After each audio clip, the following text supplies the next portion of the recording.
أنفسنا ومن سيئات أعمالنا من يهده الله فلا مضل له ومن يضلل فلا هادي له أشهد أن لا إله إلا الله وحده لا شريك له وأشهد أن محمدا عبده ورسوله أما بعد. Yang terhormat Al-Muharram Ustadz Sukarman, Sarjana Teknologi Islam. Yang saya hormati Bapak Hadi selaku Ketua Takmir Masjid Al-Barokah dan para jamaah rahimahumullah. Pertama-tama marilah kita panjatkan puja dan puji syukur kehadirat Allah Subhanahu wa taala yang telah melimpahkan rahmat, taufik serta hidayahnya sehingga pada kesempatan kali ini kita dapat bertemu dalam keadaan sehat walafiat. Tak lupa selawat serta salam selalu tercurahkan kepada junjungan kita Nabi Agung Nabi Muhammad Sallallahu Alaihi Wasallam yang kita nantikan syafaatnya di yaumul akhir nanti. Amin. Marilah kita buka majelis kita pada hari ini dengan bacaan basmalah. Bismillahirrahmanirrahim. Untuk selanjutnya adalah tausiah yang pada kesempatan kali ini akan disampaikan oleh Al-Muharram Ustadz Sukarman. Kepada Ustadz dipersilakan.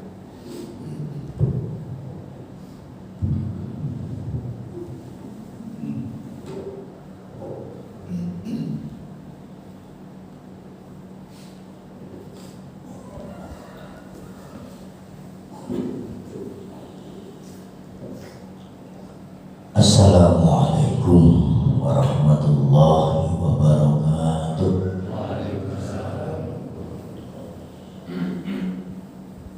Innal hamdalillah allazi khalaqal mauta wal hayata liyabluwakum ayyukum ahsanu amala wa huwal azizul ghafur.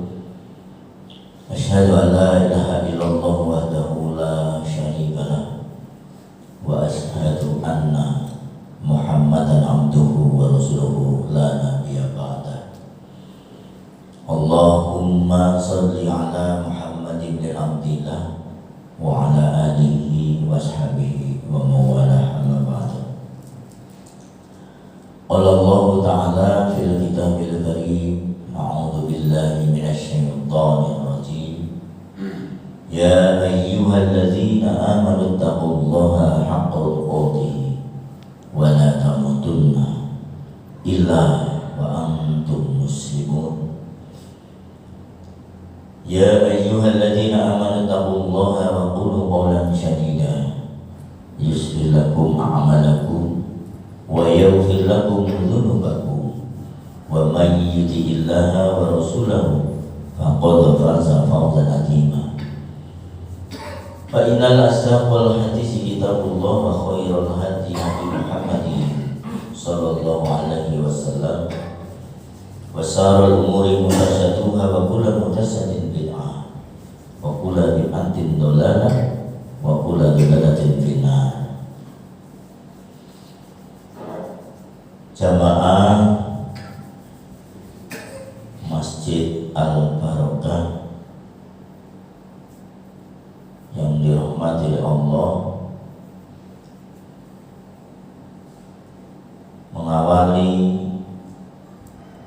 pertemuan di pagi hari ini, mari kita berikrar tahmid kepada Allah atas anugerah kehidupan di hari ini. Alhamdulillahirabbil alamin. Dengan harapan esok hari Allah masih berkenan memberi kesempatan kepada diri kita dan keluarga kita,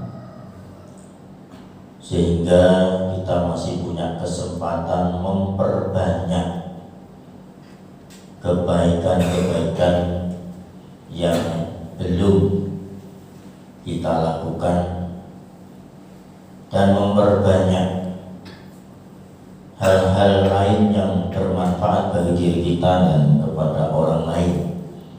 Tentunya tidak lain semata-mata membuktikan bahwa diri kita dan keluarga kita memang orang-orang yang beriman beriman dan bertakwa kepada Allah Subhanahu wa taala. Shalawat dan salam tetaplah terhaturkan pada junjungan kita Rasulullah Muhammad sallallahu alaihi wasallam yang senantiasa kita benar-benar ingin mendapatkan syafaatnya dengan cara kita menjalankan suri tauladannya, apa yang telah dicontohkan oleh Rasulullah Muhammad SAW dalam kehidupan kita hari ini hingga kelak kita dipanggil oleh Allah Subhanahu wa taala ke alam barzakh. Semoga kita semua mendapatkan syafaatnya mulai dunia hingga akhirat kelak. Amin ya rabbal alamin. Bapak Ibu jamaah yang dirahmati oleh Allah, satu hal yang patut kita renungkan hingga hari ini, setiap kali kita masih diberi kesempatan, memang ada satu kewajiban bagi umat muslim khususnya. Kewajibannya adalah kita mengkoreksi diri, mengevaluasi mana yang perlu kita tingkatkan dan mana yang perlu kita tinggalkan tentang hal-hal yang telah kita lakukan. Hal ini seringkali kita sampaikan, terutama berdasarkan Quran surat ke-59, yaitu surat Al-Hasr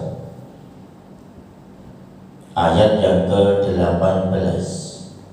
A'udzu billahi minasyaitonir rajim. Ya ayyuhalladzina amanu taqullaha wal tanzur nafsum ma qaddamat lighad.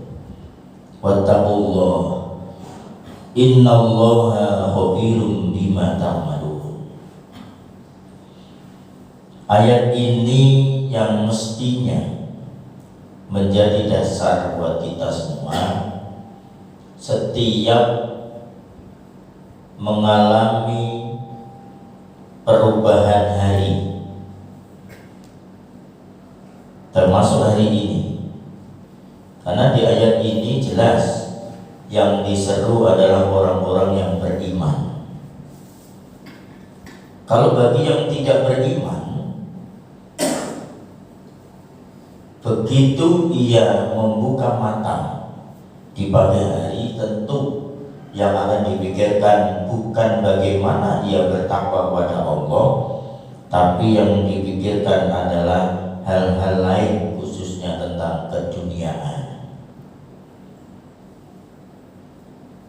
Nah, kita yang hari ini begitu membuka mata atas izin Allah, kemudian berucap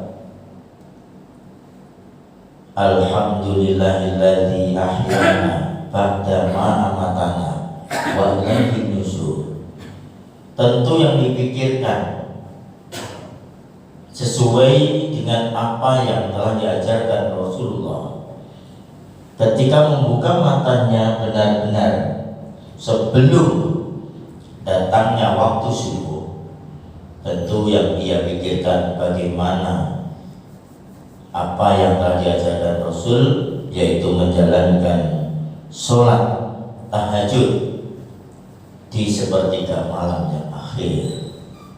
Ini jadi kebiasaan, karena kita jelas sebagai orang yang ingin benar-benar dicatat oleh Allah umat yang beriman dan bertakwa kepada Allah.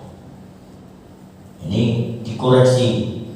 Apakah hari ini kita sudah seperti itu? Ketika belum, esok hari diberi kesempatan, harus seperti itu.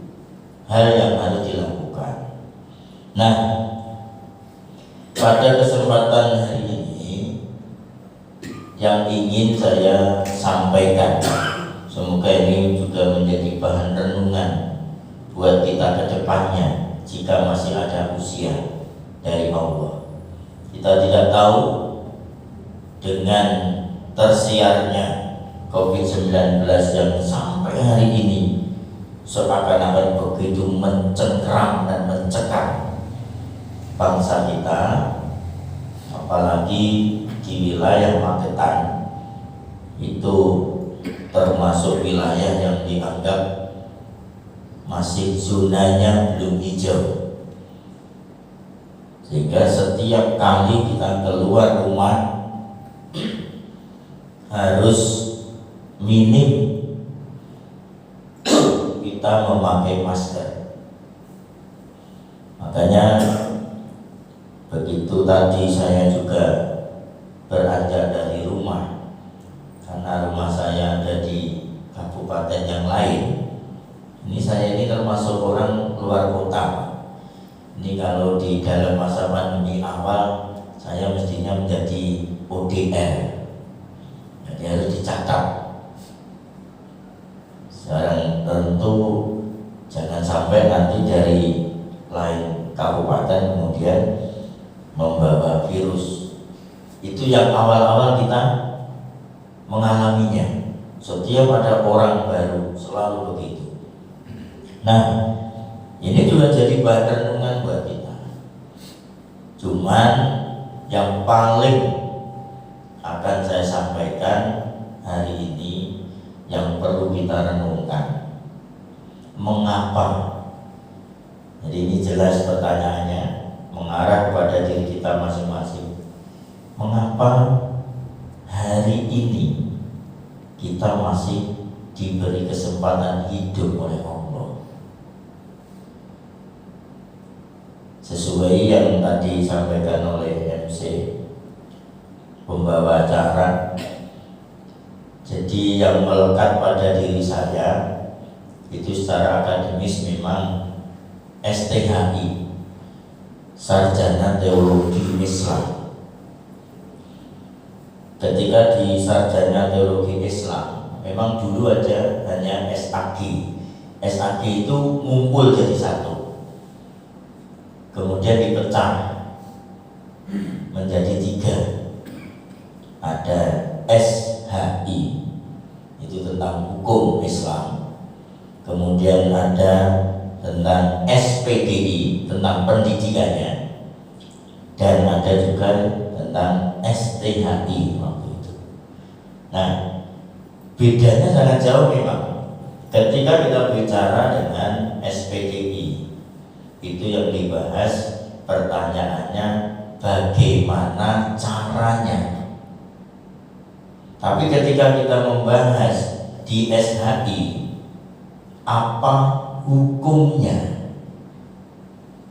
Ketika masuk ke dalam STHI, ya, makanya saya selalu menggunakan kata mengapa. Ini yang jarang terjawab. Mengapa hari ini kita hidup? Ini kalau jawabnya serampangan, ini biasanya ya memang ini dapat dari Allah. Iya, semuanya hidup memang kehendak Allah. Tapi Allah menghidupkan kita itu ada tujuannya. Tidak sekedar dihidupkan. Kalau sekedar hidup, saya kira hewan di sekitar kita juga hidup. Cacing itu juga hidup. Kalau hanya sekedar hidup, masa kita sama dengan hewan? Tentu tidak. Kita harus lebih mulia dibanding mereka. Ingat, tadi 3:30 saya sudah sampai di sini. Padahal di lingkungan sini saya anggap ini lingkungan kota. Tapi luar biasanya, begitu saya masuk masjid ini, terhibur suara kokok ayam jantan. Luar biasa. Di perkotaan ternyata bunyinya sama dengan di pedesaan. Tetap cukurku.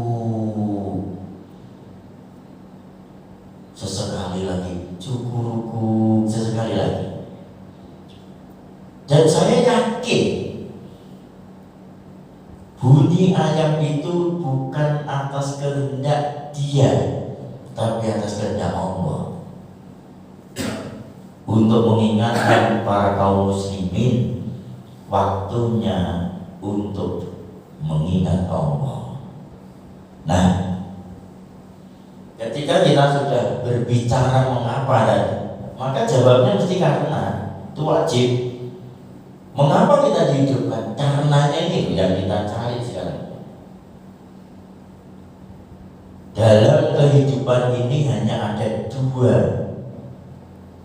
model manusia yang benar-benar diterangkan oleh Allah. Yang pertama adalah hari ini hidup beribu-ribu manusia dalam statusnya beriman kepada Allah. Allah sebut alladzina yu'minu, orang-orang yang beriman. Tapi hari ini pula Allah juga menghidupkan manusia yang statusnya bukan beriman, tapi Allah sebut dengan bahasa al-kafir atau al-kafir, ya. Sehingga tinggal kita sekarang posisinya di mana. Nah, ketika kita ambil posisi yang pertama, anggap aja kita sebagai orang beriman, maka kita menggunakan dasar hidup hari ini surat Al-Mulk ayat yang kedua. Ketika kita memposisikan pada manusia yang pertama, a'udzubillahi minasyaitonirrajim, alladzi khalaqal mauta wal hayata liyabluwakum ayyukum ahsanu amala wa huwal azizul ghafur. Sehingga ayat ini yang akan kita jalani kalau kita termasuk orang beriman.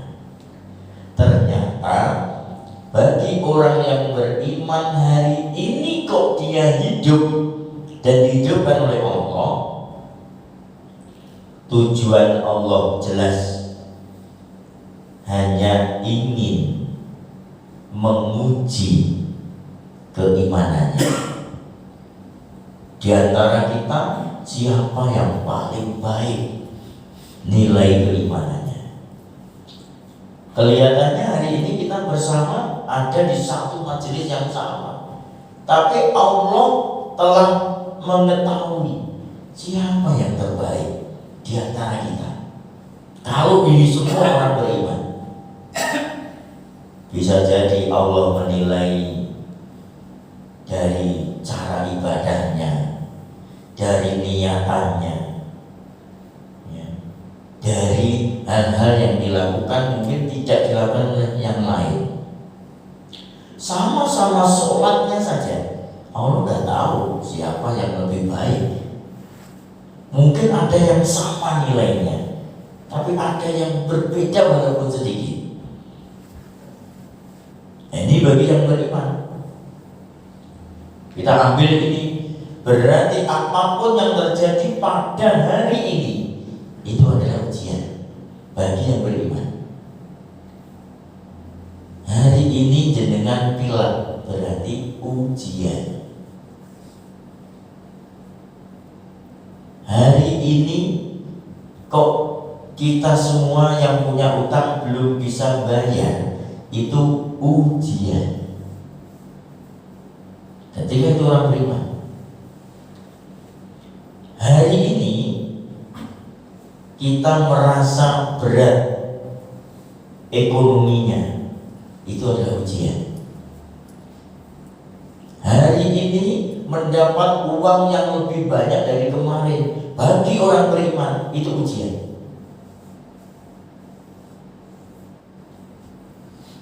Kalau sudah begitu, orang beriman itu diingatkan oleh Allah,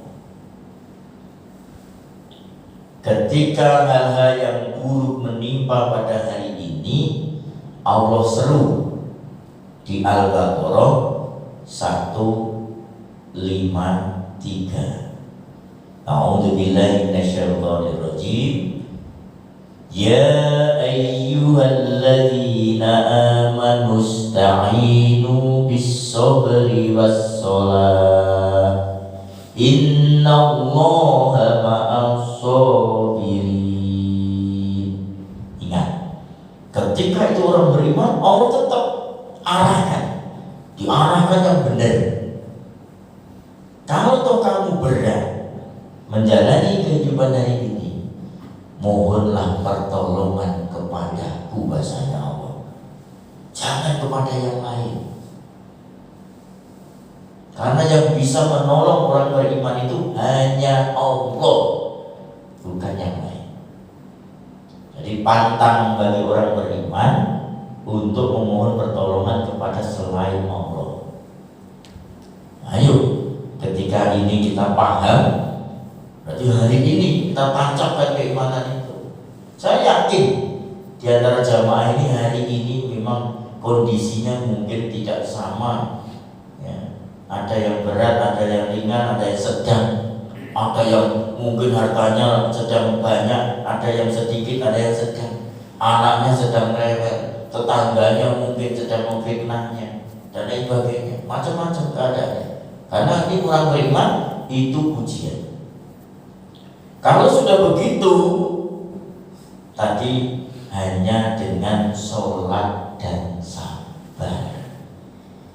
Ingat, untuk memohon pertolongan Allah itu hanya dengan sholat dan sabar. Itu syarat itu. Seperti kita ketika masuk ke Bank Jatim, BRI, kalau mau tanda tangan 20 juta, itu syaratnya jelas. Paling tidak KTP dan surat nikah. Jadi semuanya jelas. Nah di sini Allah juga sama. Kalau kamu mau mendapatkan pertolongan itu, ya saranannya hanya sholat dan sabar. Berpikir sholat sudah diarahkan bagi orang yang beriman. Ya, di surat Al-Mu'minun sudah diarahkan sama Allah. Kalau kamu menggunakan sarana sholatmu, sholat yang diminta oleh Allah bagi orang yang beriman adalah alladzina hum fi sholatihim khoshi'un. Yang sholatnya khusyuk. Yang sholatnya nggak khusyuk gimana? Ya nanti dulu. Yang diutamakan oleh Allah mesti yang ditolong yang khusyuk dulu. Ada yang setengah khusyuk, ada yang seperempat khusyuk. Hilangkan, ini Allah yang menilai. Makanya tadi di awal sudah disampaikan oleh Allah, kalau kamu beriman, hari ini adalah ujian. Siapa yang terbaik di antara kalian? Nah, ini kita berarti berlomba ini.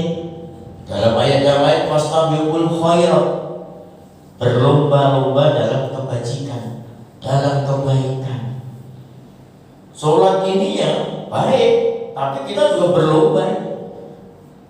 Bahkan oleh Rasul disearahkan, kalau kamu berjamaah, coba siapa yang paling cepat shotnya.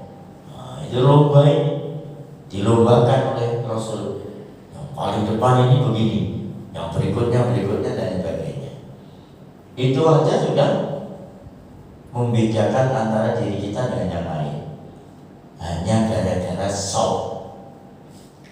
Mungkin secara shock dia bagus di depan, tapi secara tata cara sholat, koneknya antara hatinya dengan Allah, mungkin yang shock kedua lebih baik. Bisa jadi koneknya bagus, tapi yang shock ketiga ternyata lebih baik lagi dalam hal pengertiannya tentang dia menjalankan sholat. Itu terus begitu. Sehingga perlombaan yang kita lakukan setiap hari dan dinilai langsung oleh Allah, catatannya jelas melalui Raqib Atid. Ini Raqib Atid sedang mengawasi kita ini. Ya.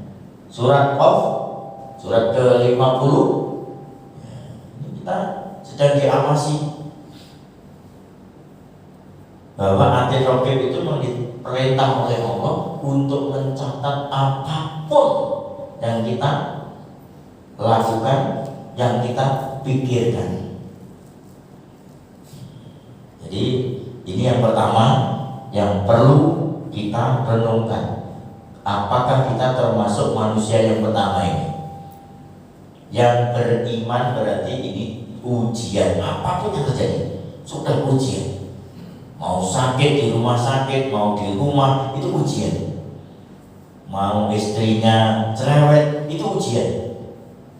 Kalau sudah itu ujian bagi orang beriman, Allah sudah mengarahkan, Olu inna lillahi wa inna ilaihi raji'un.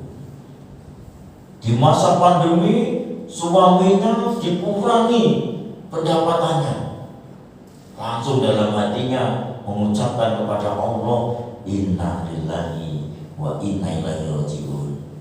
Paling tidak baru dikurangi, tidak sampai di PHK. Di sana-sana sudah di PHK, Pak. Di Bandung disiarkan dengan jelas, gara-gara suaminya banyak yang di perusahaan dan di PHK, para istrinya mungkin ini imannya yang kurang kuat. Nah, para istrinya berbondong-bondong ke pengadilan agama. Untuk apa? Gugat cerai, Pak. Inna lillahi wa inna ilaihi raji'un. Suami sudah di PHK dari perusahaan, mau di PHK juga oleh istrinya. Alhamdulillah. Ya Allah, semoga ibu-ibu di Magetan jangan sekejam itu ya Bu ya. Mohon bahwa Bapak ini tetap dikasih senyum lah, disemangati. Beliau ini juga berusaha bagaimana mencukupi ekonominya, tapi kondisi pandemi ini luar biasa nih Pak. Ya, luar biasa. Bayangkan di Bandung itu jelas satu hari pendaftaran 150 wanita untuk gugat cerai. Dan ternyata saya juga melakukan kunjungan ke pengadilan agama Ngawi. Ternyata hampir sama, walaupun tidak sebanyak itu. Saya tanya, Bu, kenapa Ibu di sini? Alhamdulillah Pak, ini sudah sidang kedua, saya sudah bawa saksi 2. Ya Allah Bu, di masa kayak gini seneng nih jadi janda. Ya Allah, itu berat. Tapi bagi orang yang beriman tentu tidak itu yang dilakukan. Dia sadar, inna lillahi wa inna ilaihi raji'un. Semua ini ada dari Allah dan saya tetap akan ada di jalurnya Allah. Tidak akan ada perceraian. Nah, saya harap apapun kondisinya, bagi jamaah yang benar-benar beriman kepada Allah, tidak akan melakukan sesuatu yang benar-benar dilarang ataupun bahkan perceraian yang dibenci oleh Allah itu tidak dilaksanakan. Kalau biasanya makan 3 kali ya sudahlah dikurangi 2 kali. Tapi saya tanya kepada jamaah yang lain di sini loh Bu, di sana saya tanya, Bu, bagaimana masa pandemi malah makannya lebih banyak? Berarti tidak mengalami kesusahan dalam hal makan minum. Makanya katanya lebih banyak, anaknya di rumah saja lebih ramai. Ramai apanya? Ya ramai makannya itu tadi. Ini lebih banyak.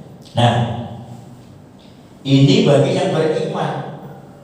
Bagaimana dengan yang tadi disampaikan oleh Allah bagi yang kafir? Nah, kalau bagi yang kafir, karena bahasanya cuma seperti itu, maka saya juga akan menggunakan itu. Saya tidak akan merubah bahasa Allah. Itu kita didasarkan pada surat Ali Imran ayat ke-178. Bagi yang hari ini kafir. Nanti jenengan diperjelas sama Allah. A'udzu billahi minasy syaithanir rajim. Wa la yahsabanna alladzina kafaru annama numli lahum khairul li anfusihim innama numli lahum liyazdadu isma walahum adzabun muhin. Naudzubillah min dzalik. Jadi bahasa Allah ini yang harus kita tangkap. Siapapun yang hari ini dalam status kafir, maka kok hidup, nah ini kok hidup ini bahasanya Allah. Itu tujuannya Allah dijelaskan liyazdadu isma, agar menambah dosanya. Jadi sebagai ajang menambah dosa hari ini, kok dia masih hidup dalam kondisi kafir. Nah, yang perlu dipertegas sekarang, siapa yang kafir itu? Ternyata Allah juga sudah jawab ini. Dalam Al-Baqarah ayat ke-6, Allah jawab biar kita semua enggak berpikiran tetanggaku, apa aku, apa anakku, apa mantuku. Tidak begitu. Nah, ini sudah diberi kriteria sama Allah. Mau anak, mau cucu, mau mertua, mau tetangga, mau saudara. Ketika nanti sama dengan ayat ini dalam kondisi kafir menurut Allah, ayat itu berbunyi a'udzubillahi minasyaitonir rajim. Innal ladzina kafaru sawa'un 'alaihim a'anzartahum am lam tunzirhum la yu'minun. Ingat, bahasanya jelas. Innal ladzina kafaru sawa'un 'alaihim a'anzartahum am lam tunzirhum la yu'minun. Itu kalau bahasa Arab begitu panjang. Nah, kita hidup di orang Jawa, ini tambah enak lagi.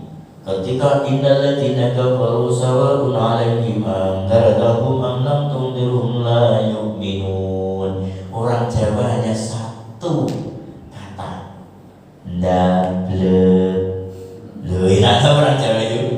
Dikandani gak dikandani pancet niku. Oh, enak. Jadi bahasa Jawa itu lebih pendek lagi. Oh, ndablek. Mosok mantuku tak kandani. Sholat oleh Dewi tak kandani, sapi tak kandani, pancet nih. Oh, mantuku ndablek. Dalam bahasa agama kafir. Tapi jenengan mantun apa itu ngandani mantune ngeten niku. Dewi iki sholat gak sholat, sakniki gak sholat. Sampai langsung pakai bahasanya Allah. Lek, ini nyapa Bu? Kafir kowe kae. Kira-kira berani? Saya yakin bahasanya Allah tidak akan dipakai. Lain kok yo sudah dapat. Enak kalau enggak dapat itu. Didengarkan juga enak. Tapi kalau dengan bahasanya Allah kafir, ngeri banget. Seakan-akan Allah itu ngeri karena di bahasa Arab. Ya. Jadi orang kafir itu menurut Allah orang yang dablek. Dikongkon sholat, pancet gak dalam sholat. Kon ngaji, pancet gak dalam ngaji. Dalam bahasanya Allah mengatakan innal ladzina kafaru sawa'un 'alaihim anzartahum am lam tunzirhum la yu'minun. Coba itu dibacakan 10 kali di hadapan orang yang dablek, enggak akan pengaruh kalau dalam bahasa Arab. Tapi kalau langsung bobrok, udah jodoh tak copret, nggak jadi ahli waris baru greges. Nah ini yang pertama. Jadi kafir itu lebih identik dengan bahasa Jawanya dablek. Yang kedua, Allah juga jelaskan agar kita semua nggak elek-elek. Jangan-jangan saya, jangan-jangan kamu. Yaitu surat ke-98, namanya surat Al-Bayyinah. Dan Bapak ini sudah banyak yang hafal itu. Kalau bahasa Arabnya sudah banyak yang hafal. Perkara ngertinya monggo. Suratnya sama, surat ke-6. Tadi juga Al-Baqarah surat ke-6 diawali dengan ladzina kafaru. Nah ini 98 itu jauh loh. Surat kedua dengan surat 98 itu jauh sekali. Tapi sama ayatnya, ayat ke-6. A'udzubillahi minasyaitonirrajim. Innal ladzina kafaru min ahlil kitabi wal musyrikina fi nari jahannam khalidina fiha ulaika hum sarrul bariyah. Ya kan? Ya. Di ayat ini Allah tambah ada dua model lagi kafir ini. Satu, ahlu kitab. Dalam semua penafsiran dan penterjemah di Quran yang kita punya, yang dimaksud ahli kitab pada saat itu adalah orang yang non muslim, itu ahli kitab. Makanya sekarang beberapa saat yang lalu Boyojo ngomong kafir, loro hati ini. Kenapa disampaikan kafir dia sakit hati? Karena bahasa kafir itu langsung dari bahasa Allah yang akan diperkenalkan kepada manusia.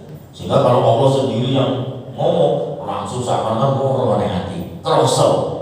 Akhirnya dirubah. Bapak-bapak, ibu yang non muslim mohon maaf. Enak ya? Enak. Adem. Coba kalau pakai bahasanya Allah. Bapak-bapak ibu-ibu yang kafir ya, tolong keberisik dulu misalnya. Enggak enak itu. Kok kayaknya kok resi-resi kok dewi. Tapi ketika bahasanya dirubah, mohon maaf ya ibu-ibu yang non muslim untuk berada di sebelah kiri, manut pak. Begitu. Ini bahasa sudah dirubah. Non muslim manut. Ya. Kemudian yang di ayat ini, yang ketiga orang kafir itu adalah orang yang musyrik. Para dukun, coba dukun sampai kata kafir tetap nesu pak, tetap nesu dukun-dukun itu. Wis gak sholat, wis gak gelem maju 3 tahun, lho rambutnya merah-merah, diikat nih kok. Mulanya nek gebros mandi kok, boten sikatan 3 tahun. Aduh ini beres. Ya mandi. Nah, tapi kalau kita katakan mereka, "Mbak, jenengan dia kafir." Oh, nesu. Tapi nek, "Mbak, jenengan ini dukun ya." Halo senang. Iya, aku wis sakti. Ini luar biasa.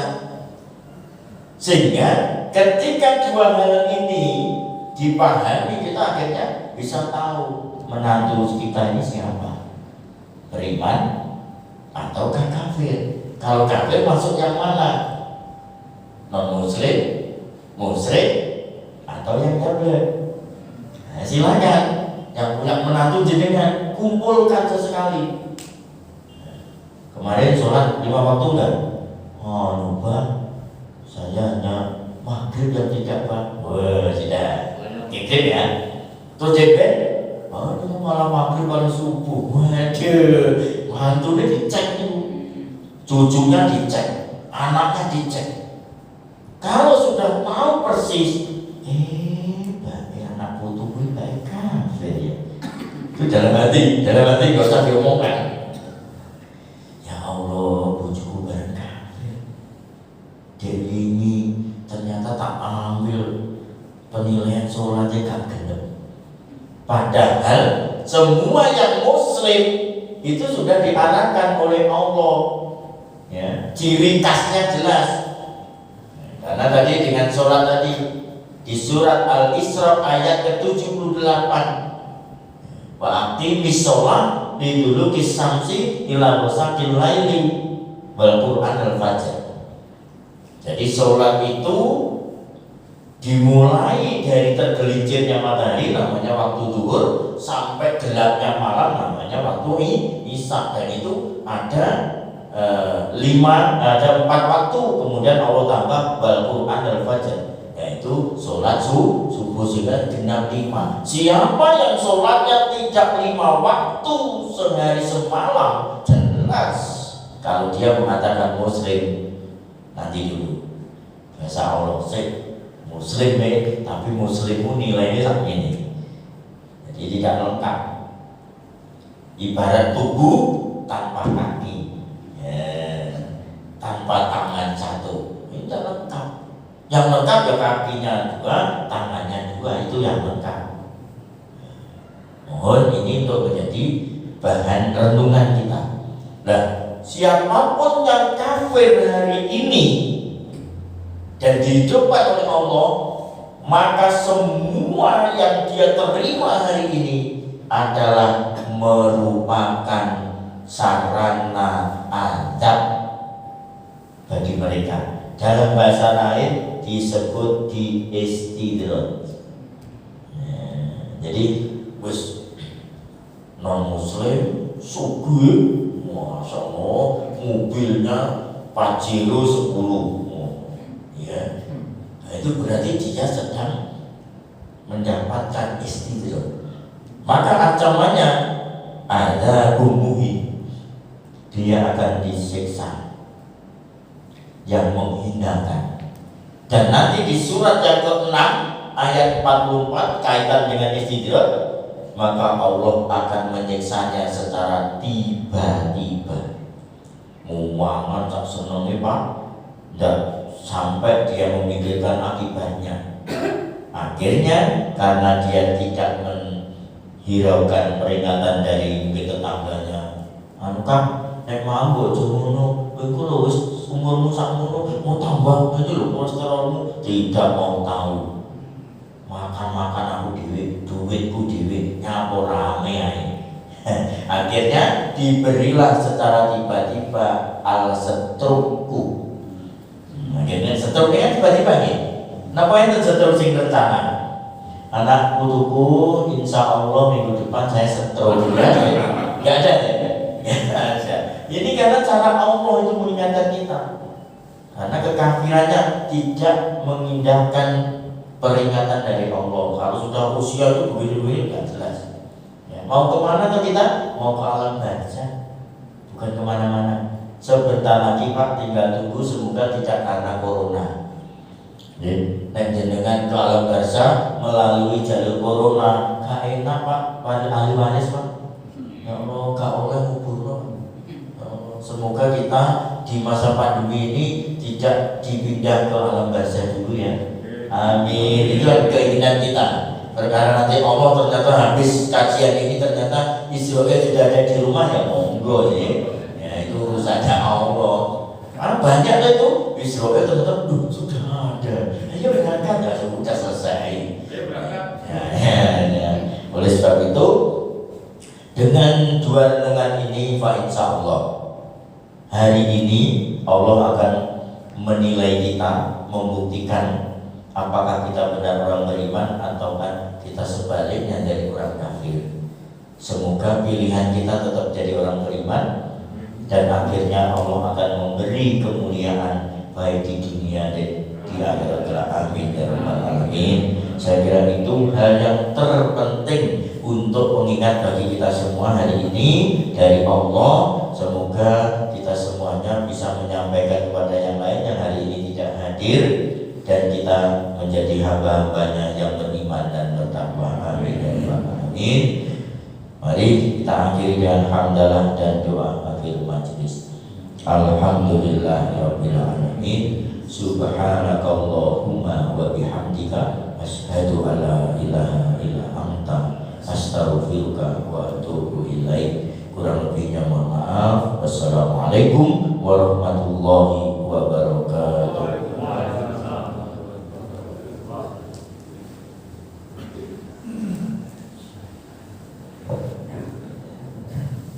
Terima kasih kepada Ustaz Sukarman STHI atas materi yang telah disampaikan. Semoga yang beliau sampaikan dapat bermanfaat dan dapat kita sampaikan dalam kehidupan sehari-hari.